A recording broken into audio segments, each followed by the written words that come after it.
السلام علیکم ورحمۃ اللہ وبرکاتہ۔ ناظرین، سلطان محمود غزنوی کے سلسلے کی آج چوتھی قسط ہے۔ سلطان محمود غزنوی اور خاندان غزنویہ۔ جامع الحقائق میں یہ حکایت ہے کہ منیشا پور میں جب البتگین کے خدمت میں سبکتگین رہتا تھا تو اس کے پاس ایک گھوڑے کے سوا اور کچھ نہ تھا۔ وہ سارا دن جنگلوں میں پھرتا اور شکار کھیلتا۔ ایک دن اس نے دیکھا کہ ہرنی اپنے بچے کے ساتھ چر رہی ہے۔ اس نے گھوڑا دوڑا کے اس بچہ کو پکڑ لیا اور خوش خوش لے کر چلا۔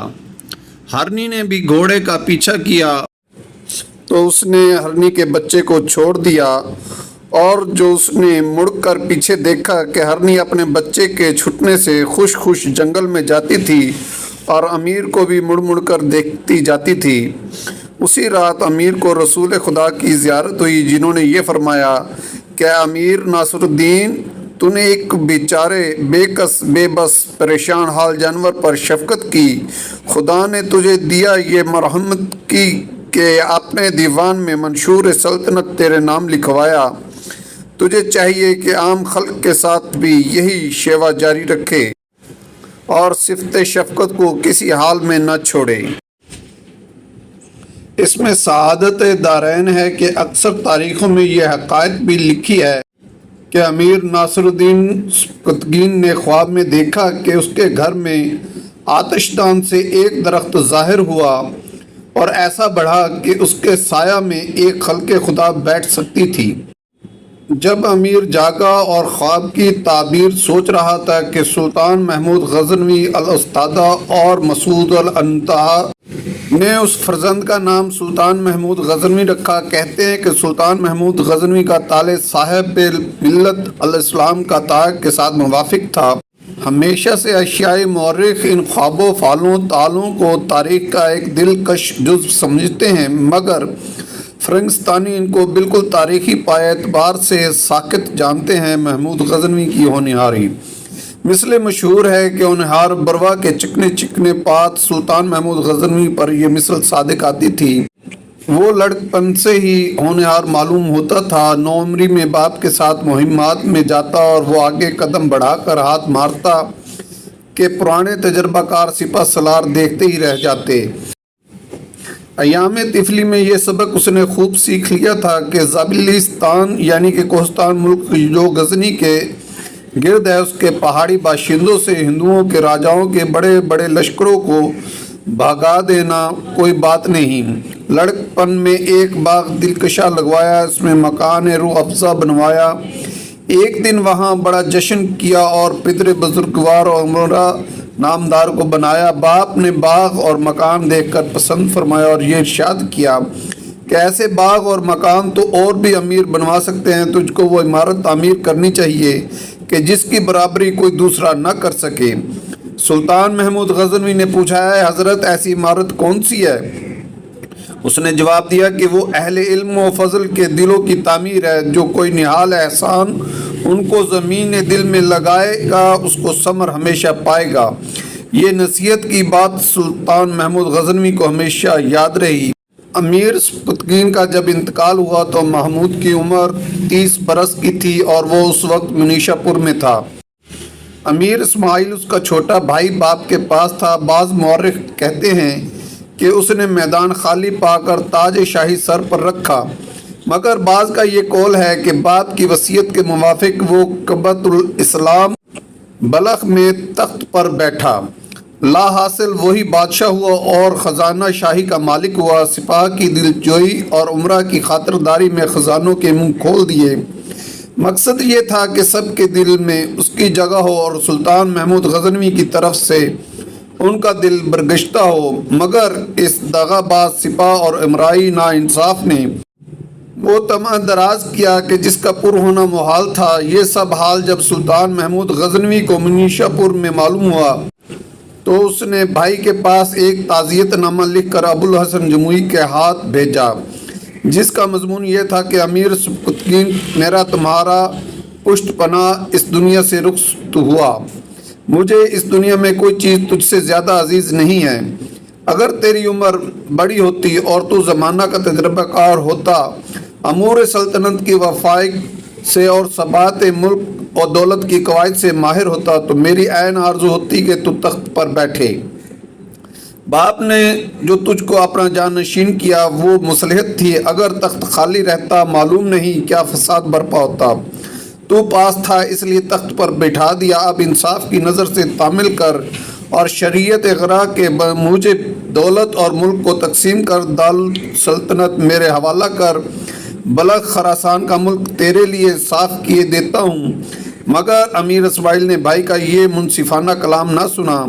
ناچار سلطان محمود غزنوی نے سوائے لڑائی کے کوئی چارہ نہ دیکھا۔ منیشا پور اور غزنی سے دونوں بھائی باارادہ جنگ چلے۔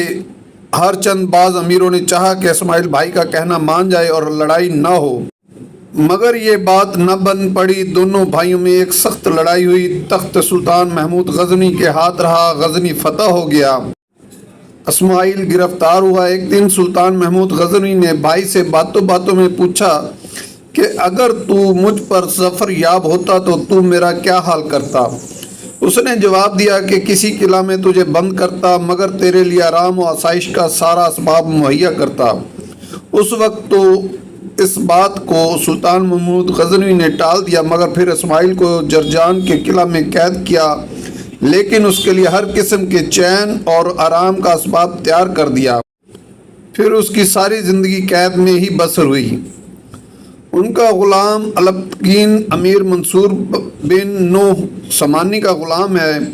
وہ منصور بن نوح کی خدمت میں امیر الامراء کے مرتبے کو پہنچا۔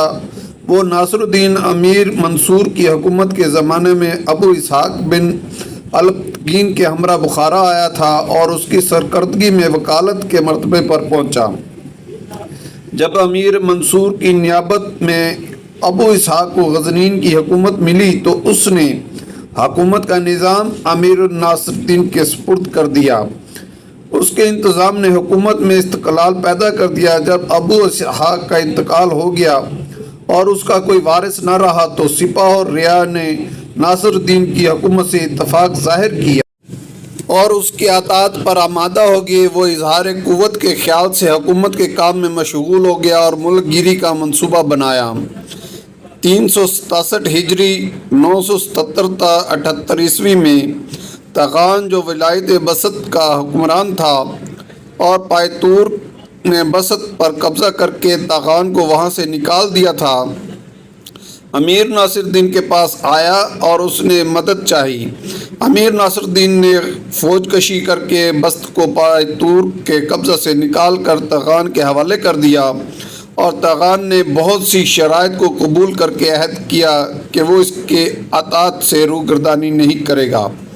جب اس نے اپنا وعدہ پورا نہیں کیا اور عہد شکنی کی تو امیر ناصر الدین نے بسط کو اس کے قبضہ سے نکال لیا اور اس پر اپنا نمائندہ مقرر کر دیا۔ چونکہ قصدار کا قلعہ اس کی حکومت کے قریب تھا اور وہاں کا حاکم بہت دلیر تھا، لہٰذا امیر ناصر الدین نے اس کی غفلت میں اس کو گرفتار کر لیا اور آخر کار اپنے ملازموں میں داخل کر کے قصدار اس کی جاگیر میں دے دیا۔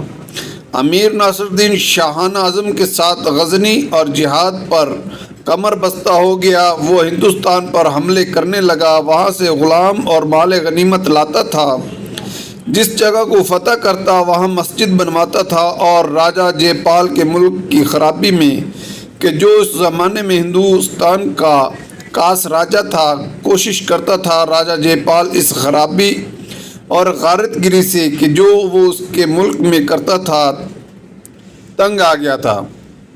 راجہ نے ایک منظم لشکر اور بڑے بڑے ہاتھیوں کو لے کر امیر ناصر الدین پر حملہ کر دیا۔ وہ بھی نہایت مستقل مزاجی سے آگے بڑھا اور اپنے ملک کی سرحد پر جے پال کا مقابلہ کیا۔ بڑی سخت خونریزی ہوئی۔ امیر محمود غزنوی بن ناصر الدین نے اس جنگ میں داد شجاعت و مردانگی دی۔ کئی روز تک دونوں لشکروں میں مقابلہ و مقاتلہ ہوتا رہا۔ کہتے ہیں کہ اس نواح میں ایک چشمہ تھا، اگر اتفاق سے اس چشمے میں گندگی یا نجاست پڑ جاتی تو آندھی، برف اور بارش بڑی شدت سے ہوتی۔ امیر محمود غزنوی نے حکم دیا کہ اس چشمے میں نجاست ڈال دی جائے، پس اس میں ہوا اور برف کی شدت ہو گئی۔ جے پال کا لشکر کہ جو سردی کا عادی نہ تھا، نہت سے گھوڑے اور جانور مر گئے۔ جے پال نے پریشان ہو کر صلح کا دروازہ کھٹکھٹایا اور یہ طے پایا کہ وہ 50 ہاتھی اور کثیر رقم ناصر الدین کو بھیجے۔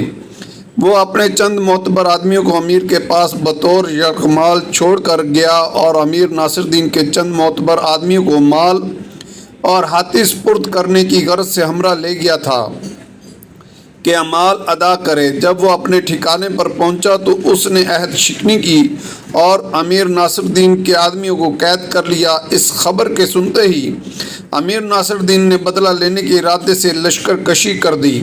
جے پال نے بھی ہندوستان کے راجاؤں سے مدد مانگی اور تقریباً 1 لاکھ سوار اور بہت سے ہاتھی جمع کر کے مقابلے کے لیے آیا۔ لمغان کے نواح میں دونوں فریقوں میں جنگ ہوئی۔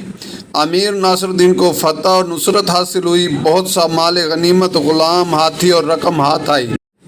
جے پال بھاگ کر ہندوستان چلا گیا اور لمغانات کے علاقے پر امیر ناصر الدین کا قبضہ ہو گیا اور اس ملک میں اس کا سکہ رائج ہو گیا۔